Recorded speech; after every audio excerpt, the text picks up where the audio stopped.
Good morning students, this is Satish Kumar from Krishna Public School, and in this video we shall be discussing about few topics from the chapter Acid, Bases and Salts of 7th standard.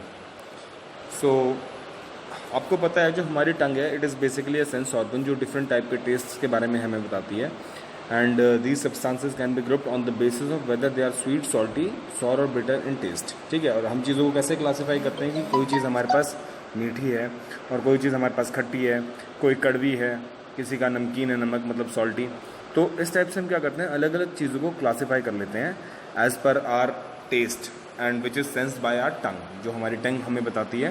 क्योंकि आपने junior classes में भी पढ़ा होगा कि जो हमारी टंग होती है उस पर टेस्ट बर्ड्स होते हैं अलग अलग. सबसे स्टार्टिंग में जो होता है वो होता है हमारे पास स्वीट टेस्ट, एंड देन उसके बाद सॉल्टी आता है, फिर सबसे लास्ट में जाके बिटर आ जाता है.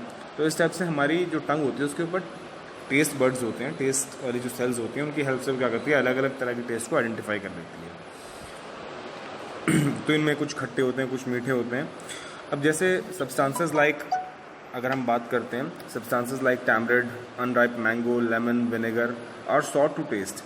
जैसे जितने भी खट्टी चीज़ें होती हैं हमारी, जैसे कच्चा आम होता है, टैमरिंड होती है, लेमन होता है, ये सारी की सारी क्या होती हैं, खट्टी होती हैं टेस्ट में. And baking soda is bitter whereas sea water is salty. और जो बेकिंग पाउडर होता है, बेकिंग सोडा जो होता है वो कैसा होता है, कड़वा होता है, और सी वाटर कैसा होता है, सॉल्टी होता है. On the basis of this above chemical substances can B broadly classified into following 3 types. अब इसी के बेसिस पे जो हमारे जो सब्सटेंसेस होते हैं उनको 3 बेसिक कैटेगरीज के अंदर हम क्या करते हैं, डिवाइड कर देते हैं, जिन्हें हम बोलते हैं एसिड्स, बेसिस एंड सॉल्ट्स. क्योंकि हम हर चीज़ को इस तरह से अपने आप से क्लासीफाई नहीं कर सकते. अब जो एसिड्स होते हैं वो कैसे होते हैं, हमारे खट्टे होते हैं टेस्ट में, क्रोजिव होते हैं. बेसिस जो होते हैं वो बिटर होते हैं टेस्ट में और उनका सोपी टच होता है. और जो सॉल्ट्स होते हैं वो न्यूट्रल होते हैं. दीज आर नीदर एसिडिक और नॉट बेसिक. ना ये एसिडिक होते हैं ना ये बेसिक होते हैं, बल्कि एसिड और बेस आपस में रिएक्ट करते हैं सॉल्ट्स को बनाने के लिए. ओके. अब हमारे पास ऐसे बहुत सारे फ्रूट्स होते हैं जिनके अंदर अलग अलग टाइप के एसिड्स होते हैं. ठीक है, अब जैसे हम खाते हैं, जैसे जितने भी हमारे पास खट्टे फ्रूट्स होते हैं, all citrus fruit containing citric acid. जितने भी खट्टे फल होते हैं, जैसे ऑरेंज हो गया आपके पास, लेमन हो गया, इन सबके अंदर सिट्रिक एसिड होता है. और फर्मेंटेड मिल्क जैसे हो गया आपके पास, फर्मेंटेड मतलब जो फर्मेंट करके हम मिल्क बनाते हैं, जिसका पनीर बनता है, तो उसका टेस्ट भी खट्टा होता है, तो उसके अंदर लैक्टिक एसिड होता है. And the sour taste of vinegar is due to acidic acid. और जो विनेगर जो होता है, हमारा सिरका होता है, उसका खट्टा टेस्ट एसिडिक एसिड की वजह से होता है. तो इनके अंदर एक चीज़ बड़ी कॉमन है कि जितनी भी चीज़ें खट्टी हैं उन सबके अंदर क्या है, कोई ना कोई एसिड है. ओके, ये चीज़ मैंने आपको पहले भी बताई थी. हमने क्लासिफिकेशन जो किया था कि खट्टी चीज़ें सारी हमारी एसिड्स थी, कड़वी चीज़ें हमारी बेस थी और उनका सोपी टच था. और सॉल्ट्स कैसे थे, ना एसिडिक ना बेसिक, बल्कि सॉल्ट्स बनते हैं जब एसिड और बेस आपस में रिएक्ट करते हैं तब. ठीक है. और जब आंवला की बात करते हैं तो आंवला के अंदर एस्कॉर्बिक एसिड होता है, क्योंकि उसका टेस्ट भी थोड़ा बकबका और खट्टा सा ही होता है. और कुछ ऐसे एसिड्स होते हैं जो नेचुरली हमारे पास, मतलब जैसे फ्रूट्स में या हमारे प्लांट्स में या ट्रीज़ के ऊपर, जैसे टैमरिंड जो इमली का पेड़ होता है वो भी खट्टी होती है, उसके अंदर टार्टरिक एसिड होता है. तो जो हमारे जितने भी वो होते हैं खट्टी चीज़ें होती हैं और जो नेचर में अकर करती हैं अपने आप, तो acids are chemical compounds which have sour taste and materials containing an acid are called acidic substances. ठीक है, जो जितने भी खट्टी चीज़ें होती हैं और जितने जो हमारे मटेरियल्स होते हैं जो जिनके अंदर एसिड्स होते हैं उन्हें हम एसिडिक सब्सटेंसेस कहते हैं. अब बात करते हैं स्ट्रॉन्ग और वीक एसिड्स की. पहले इसमें हम बात कर लेते हैं कि एसिड्स के अंदर क्या होता है.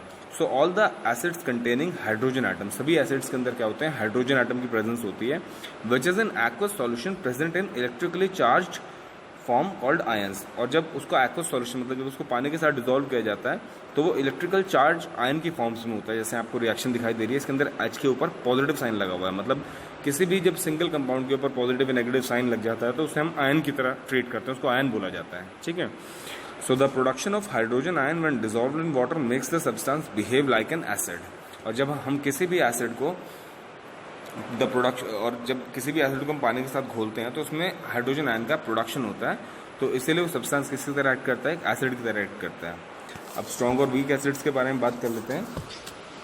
एसिड्स में बी स्ट्रॉन्ग और weak, and the acids which produce more hydrogen ions are dissociated completely on dissolving water are called strong acids. जो एसिड्स पूरी तरह से पानी के अंदर डिसोसिएट होते हैं, टूट जाते हैं, डिसॉल्व हो जाते हैं और ज़्यादा अमाउंट में हाइड्रोजन आयंस हमें देते हैं, तो उन्हें हम कहते हैं स्ट्रॉन्ग एसिड्स. जैसे आपका सल्फ्यूरिक एसिड होता है, हाइड्रोक्लोरिक एसिड होता है. And acids which produce much less hydrogen ion and do not dissociate completely on dissolving in water, और जिनको पानी के साथ घुल के जो completely टूटते नहीं है, डिसोसिएट नहीं होते और बहुत कम H पॉजिटिव आयन्स हमें बनाते हैं, उन्हें हम कहते हैं हमारे वीक एसिड्स, जैसे एसिटिक एसिड, लैक्टिक एसिड, मतलब जो फ्रूट्स वगैरह के अंदर होते हैं हमारे, ठीक है, जिनको हम इजीली खा सकते हैं, कंज्यूम कर सकते हैं। बट जहाँ तक सल्फ्यूरिक एसिड और हाइड्रोक्लोरिक एसिड की बात की जाए तो ये मिनरल एसिड्स होते हैं, बहुत खतरनाक होते हैं, इनको हम कंज्यूम नहीं कर सकते हैं, ठीक है, कोरोसिव होते हैं बहुत ज़्यादा। अब ऑर्गेनिक और इनऑर्गेनिक एसिड्स की बात कर लेते हैं। ऑर्गेनिक एसिड्स वो होते हैं जिनके अंदर कार्बन होता है और जो लिविंग थिंग्स के अंदर पाए जाते हैं, जैसे प्लांट्स, एनिमल्स, फ्रूट्स, इन सब के अंदर, ठीक है, जैसे citric acid, formic acid, acetic acid. So these things are naturally occurring, ये पहले से नेचर के अंदर हैं, तो इन्हें हम कहते हैं वीक एसिड्स और ऑर्गेनिक एसिड्स भी कहते हैं इन्हें हम, ठीक है।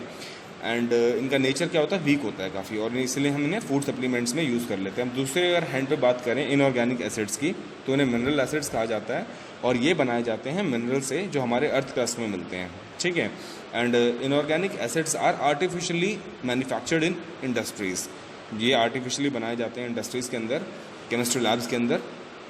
एंड इनको बहुत ही ज़्यादा केयर के साथ हैंडल करना पड़ता है क्योंकि इनका जो नेचर होता है बहुत स्ट्रांग होता है और बहुत ही कोरोसिव होता है। कोरोसिव मतलब अगर ये कहीं पर भी पड़ जाएंगे तो उस चीज़ को पूरी तरह से जला देते हैं, इसलिए केमिस्ट्री लैब में सब जगह इंस्ट्रक्शंस लिखी रहती हैं, handle with care. Handle with care मतलब आपको अपना केयर रखना है जब आप एसिड्स के साथ डील कर रहे हैं, बिकॉज वो पूरी तरह से जला सकते हैं, कुछ भी, किसी भी चीज़ को ख़राब कर सकते हैं, ठीक है। सो एक्सट्रीमली कोरोसिव होते हैं। And acids on dissolving in water dissociate into cations and anions, और जब आपके एसिड्स डिजॉल्व होते हैं पानी के साथ तो कैटायंस और एनायंस बनाते हैं, मतलब पॉजिटिव या नेगेटिव आयंस बनाते हैं, ठीक है। और इसी वजह से ये इलेक्ट्रिसिटी भी कंडक्ट कर पाते हैं क्योंकि इलेक्ट्रिसिटी चार्जेस की वजह से कंडक्ट होती है, ठीक है। तो इसीलिए इन्हें हम क्या बोलते हैं, इलेक्ट्रोलाइट्स बोलते हैं। When an acid mixed with water and it dissociates into its ions, okay. अब यहाँ पे देखिए आपको इस पेज पे कुछ एसिड्स दे रखे हैं, जैसे सल्फ्यूरिक एसिड, उसका केमिकल फार्मूला दे रखा है कि उसके अंदर किन किन चीज़ों से कंपोज होकर बनता है। 2 हाइड्रोजन के एटम्स हैं, 1 सल्फर का है और 4 ऑक्सीजन के हैं। H2SO4 फार्मूला होता है हाइड। Sulphuric acid is suppose to be most corrosive and most dangerous acid in its concentrated form. Hydrochloric acid HCl है, नाइट्रिक एसिड HNO3 है, phosphoric acid H3PO4, carbonic acid H2CO3, acidic acid CH3COOH, ठीक है। आप देख सकते हैं कि यहाँ पर जो आपका वीक एसिड है, एसिडिक एसिड, इसके अंदर H की जो अमाउंट है वो एज़ कम्पेयर टू काफ़ी कम है, और कार्बन का भी कंपोनेंट है इसके अंदर हमारे एसिडिक, और बाकी सबके अंदर कार्बन का इतना कंपोनेंट नहीं है, और बाकी सबके अंदर क्या है, मिनरल्स ज़्यादा है, जैसे आपका सल्फ़र हो गया, क्लोरीन हो गया, ठीक है, नाइट्रोजन हो गया, इस टाइप से। तो इसी के बेसिस पे हमने इन्हें ऑर्गेनिक और इनऑर्गेनिक में डिवाइड किया हुआ है। और जितने भी एसिड्स यहाँ पे ऊपर वाले जो मेंशन है, sulphuric, hydrochloric, nitric, phosphoric, this are all strong acids and highly corrosive in nature, okay. अब जो मेटल्स होते हैं वो एसिड्स के साथ इजीली क्या करते हैं, कभी कभी रिएक्ट कर जाते हैं, तो इसीलिए हम एसिड्स को किस में रखते हैं, ग्लास बॉटल्स में रखते हैं, कांच की बॉटल्स में रखते हैं, ठीक है, ताकि वो रिएक्ट करके कुछ और कंपोनेंट ना बना लें। और इसलिए हमारे घर पे जो पिकल्स वगैरह, जो अचार वगैरह हमारी ग्रैंड मदर्स या मदर्स रखती हैं, वो ग्लास जार्स में रखती हैं, जो ग्लास के जार्स होते हैं उनके अंदर इसलिए रखा जाता है, केचप वगैरह भी जो होते हैं, ताकि वो रिएक्ट ना करें, क्योंकि वो सारी खट्टी चीज़ें हैं, उनके अंदर भी एसिड्स हैं, ओके। अब इसके बाद नेक्स्ट टर्म आ जाती है हमारे पास एसिड रेन। अब एसिड रेन क्या होता है, जो हमारे लार्ज एक्यूमुलेटर्स हैं पॉल्यूशन के, जैसे जिनकी वजह से पॉल्यूशन सबसे ज़्यादा होता है, जैसे sulphur dioxide, carbon dioxide, nitrogen dioxide, atmosphere में एटमॉस्फेरिक मॉइस्चर के साथ घुल के जो उन्हें क्लाउड से मिलता है वो एसिड्स बना लेते हैं, जैसे sulphuric acid, sulphurous acid, nitrous acid and carbonic acid.